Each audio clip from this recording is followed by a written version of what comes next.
What if the real you is hiding in a part of your mind you've never explored? Imagine this. You're 27, sitting in a coffee shop, watching people laugh, connect, live, but you feel stuck.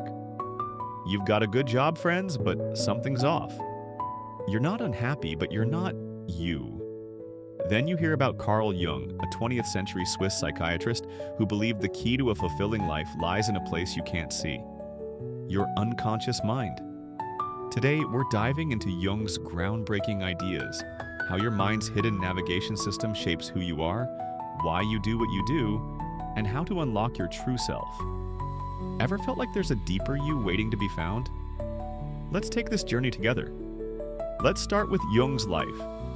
He wasn't your typical kid. Born in 1875 in Kessel, Switzerland, to a poor pastor dad and an eccentric, spirit-seeing mom, Jung grew up isolated. Picture a 10-year-old Carl playing alone, lost in make-believe worlds, analyzing the adults around him like a tiny detective. He hated school, fainted regularly to skip it, almost to a neurotic level. But when his dad called him out, worried he'd amount to nothing, Jung flipped a switch. He dove into learning, especially philosophy and religion, hungry for answers.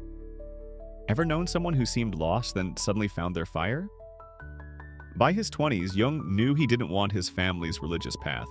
He studied medicine at the University of Basel, then got his degree at the University of Zurich in 1902. He worked at a psychiatric hospital under a prominent psychiatrist before starting his own practice. That's when he met Sigmund Freud in 1907, the rock star psychologist of the era.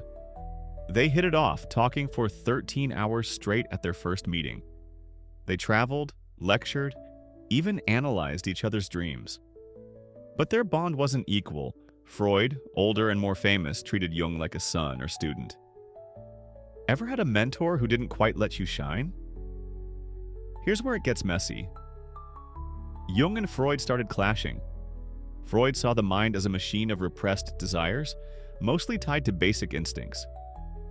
Jung? He leaned mystical, believing the mind held universal truths beyond the personal. By 1913, their differences, plus Jung's need for independence, broke them apart. Imagine losing your best friend and mentor at the same time. Jung spiraled into a midlife crisis from 1913 to 1918, diving deep into his own mind, experimenting on himself, and writing about what he found. This breakdown wasn't a failure, it birthed his greatest ideas. Ever hit rock bottom and found clarity there? Let's get to Jung's big idea: the psyche. For Jung, the psyche is your whole personality: thoughts, feelings, behaviors, conscious and unconscious. He believed life's ultimate goal is to integrate all these parts into a unified, authentic self, a process he called individuation. Think of it like this. You're driving a car, but you're not really in control. Your unconscious is the GPS, guiding you with a map you can't see. If you don't learn how it works, you might end up somewhere you don't want to be: unfulfilled, lost, or worse. Jung once said the purpose of life is to bring light to the darkness of mere existence. Ever felt like you're on autopilot, not sure where you're going? Jung broke the psyche into 3 layers. First, consciousness, what you're aware of. At its core is the ego, your sense of I. The ego creates a story about who you are to keep your identity stable. It shows up through the persona, the mask you wear for the world.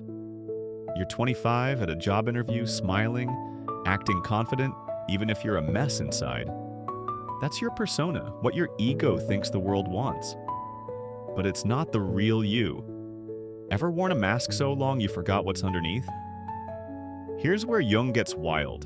He splits the unconscious into 2 parts: the personal unconscious and the collective unconscious. The personal unconscious is stuff your ego represses: memories, desires, fears you don't want to face. You're 30, avoiding conflict, so you push down anger until it explodes in a random argument. That's your personal unconscious talking. Freud stopped here, but Jung went deeper. Ever felt a buried emotion sneak up on you? The collective unconscious is Jung's game changer. He believed we inherit a shared pool of human experience. Think of it like psychological DNA. You're born with it, a reservoir of memories, instincts, and symbols from all of human history.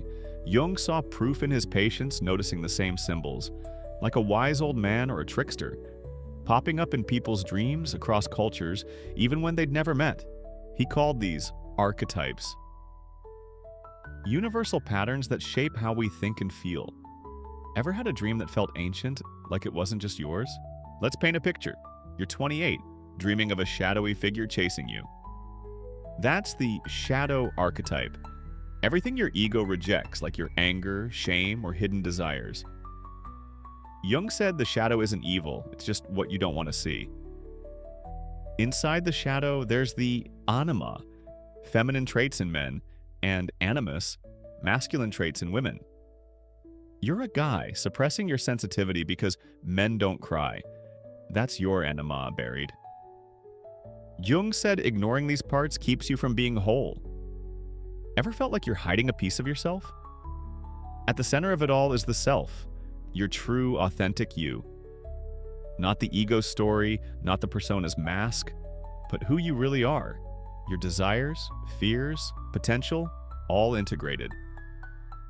Individuation is the journey to align your ego with the self, to stop pretending and start being. Jung believed this process requires bringing the unconscious into awareness, a task that's not for the faint-hearted. It's not easy, it takes radical self-honesty. Ever wondered what you'd find if you stopped running from yourself? Here's a story. My friend Alex, 32, always felt like a fraud. He was a nice guy, always agreeable, never rocking the boat. But he was miserable, snapping at people for no reason. He started exploring Jung's ideas through therapy. He journaled his dreams, noticing a recurring theme: a dark forest, a voice calling him deeper. He realized it was his shadow, his repressed anger, his need to say no. Facing it wasn't easy. He had to admit he wasn't as good as he thought. But over time, he set boundaries, spoke up, and felt lighter. Ever had a moment where facing your flaws set you free? Let's talk archetypes in action. You're 29, obsessed with superhero movies. Why? The hero archetype, someone who overcomes darkness to save the day, resonates with your own journey. Jung saw archetypes everywhere, in myths, art, even pop culture. He noticed that the wise old man archetype, like a mentor figure, appears in stories worldwide, guiding the hero. These symbols connect us to humanity's shared story, a thread that runs through all of us. Ever felt a story hit you deeper than you expected? Here's the hard part: integrating your shadow. You're 31, always the perfect parent, patient, smiling, never yelling. But you dream of screaming, of running away. That's your shadow, your frustration, your need for space. Jung said you can't outrun it. He believed that denying your shadow makes it louder. Maybe you snap at your kids out of nowhere. Facing it means admitting you're not perfect, but it also means freedom. Jung wrote that good doesn't get better by exaggeration, it gets worse. Ever avoided a truth about yourself, only to have it catch up? Let's go cultural. In the US, we're obsessed with being yourself, but we're also scared of our flaws. Think of social media. Everyone's posting their best life, hiding their shadow. A recent survey found that many Americans feel pressure to seem perfect online. Jung would say that's the persona talking, not the self. What would happen if you showed your real self? Messy, scared, human? Ever felt like you're performing for the world? Here's the science. Jung's ideas hold up. Research shows that exploring the unconscious, like through dream analysis, can reduce anxiety. You're 33, dreaming of falling, always waking up panicked. Journaling about it, you realize it's your fear of failure. Facing it in therapy, you feel lighter. Jung's methods, like active imagination where you dialogue with dream figures, help you integrate the unconscious. You might imagine talking to that shadowy figure from your dream, asking what it wants. Ever tried talking to a part of yourself you don't understand? Let's get practical. How do you start individuation? First, pay attention to your dreams. You're 26, dreaming of a locked door. Write it down. What's behind it? Keeping a dream journal can boost self-awareness significantly. Second, notice your triggers. You're 34, always annoyed by selfish people. Jung would say that's your shadow. You might be suppressing your own needs. Third, be honest. You're 29, admitting you're jealous of a friend. That honesty is a step toward integration. What's one truth about yourself you've been avoiding? Here's the payoff: a fuller life. You're 35, and after years of hiding your quirks, like your love for obscure history, you embrace them. You start sharing your passion, find your people, feel alive. People who pursue authenticity often report higher life satisfaction. Jung believed individuation isn't about perfection, it's about wholeness. He said we don't become enlightened by imagining light, but by facing the darkness.